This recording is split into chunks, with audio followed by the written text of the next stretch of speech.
Hey, I'm Ben John, the rugby trainer. I am here with Mo Hunt, Gloucester, Hartpury, England and Barbers. Thanks for coming down. No, pleasure. Thanks.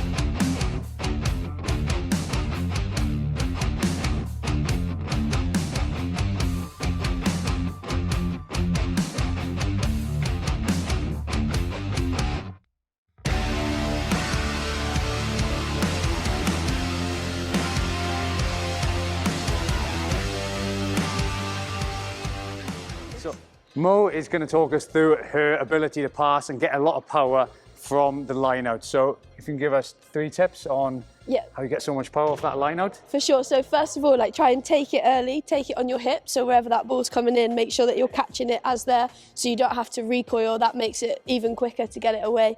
Secondly, just make sure you get that nice low stance so that you're loading your legs, all the power's coming through, and snap your hip through, and then just that extension of your arms like normal. So just make sure all of that's nice and fluid, sight your target. And how important is it you knowing the calls? There's obviously a million calls in the line out, which Zoe will come and talk us through later. Yeah. But how important is it for you to know the calls so you can get on your bike, or you can... 100%, especially because our girls dummy a fair bit, so you don't want to go past where the ball is. Really important that you track the ball as it's coming in, so you can just catch it on your hip, like I said, so that that power just comes straight through. So yeah, knowing what the forwards are doing is super important, being a good 9.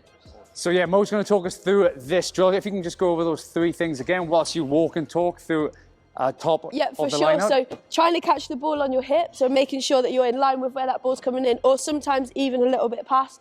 Then make sure you load those legs. That's where all your power comes from. So as you load those legs and then you snap your hands through, really fire through to that pass. So when you said earlier about not getting ahead of the line out, so if I was to scrum half and you threw me the ball here, why is it so bad for me to be ahead of that ball? Just because normally you've got somebody at the tail of the line out that's coming through trying to put heat on either yourself as the 9 or the 10, so you don't want to give them any chance to come through that line. So really important that you catch it in a position you're ready to pass, rather than catching it in front, having to recoil and then fire the ball, because that gives them time to come through that line out, put pressure on yourself, and obviously the 10 as well at the back, or whoever you're hitting out there. Might not be your 10. I think the other thing as well is check yourself as the 9. Quite often, especially when you get excited, there's a tendency to step in and make it a lot harder for your thrower to hit you. Keep that gap, especially when you've got people that are class in the air, just to allow them that space to get it to you, time that you can see, and also it just opens that gap between players flying through that line out. So give yourself space, make sure that as you're coming through, you know where it's going, and then like I said, the extension and snap of your arms as well, really important.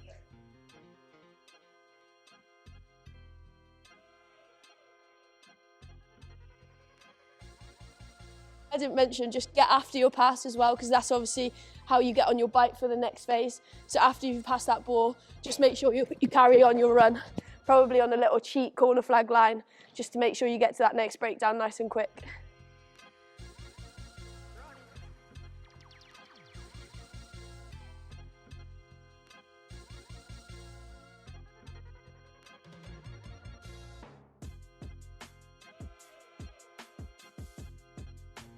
Just another thing as well, if you practice just catching the ball in a position where your hands can pass, really helps. So whenever this ball's coming off the top, it's not always going to be perfect, but the speed that you can get it into a passing position, super important. Yeah, it's a great, to be honest, I was just about to ask you about that, because I could see the way you adjust in your height as well as your hands. Yeah. So that's a great tip there. So wherever that ball, is that something you practice, like throwing the ball to the wall? Yeah, 100%. Just adjusting your hands? Not just that as well, even in as that was a good one. Even just throwing to yourself, just getting ball in hands is so important. So yeah. Good, and just rounding that up, so we just did 2 drills there. One was static and one Zoe's going back and forth so you can adjust. Yep. Do those 3 tips stay the same?